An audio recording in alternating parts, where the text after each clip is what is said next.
দুপুর বন্ধুরা। নিরামিষ বানালে না খাটনি বেশি হয়, কিন্তু নিরামিষ ফুল নিরামিষ না, পেঁয়াজ রসুন আছে। তো মাছ মাংস বানালে পরে একটু ভালো হয়, কারণ দুটা সবজি কমসে কম ভালো বানালে হয়ে যায়। একটা একটা মাছ একটা কোনো রকম কিছু বানালে হয়ে যায়, মাংস বানালেও তাই।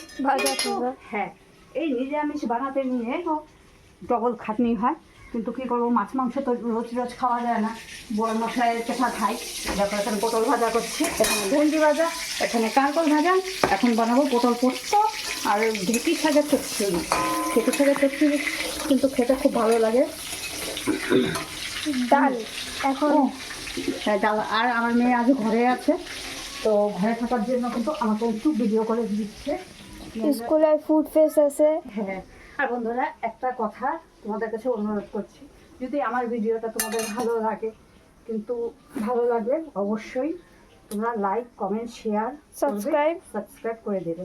আর যারা ইউটিউব থেকে দেখছো আর যারা ফেসবুক থেকে দেখছো, তারা অবশ্যই ফলো লাইক কমেন্ট শেয়ার করে দেবে।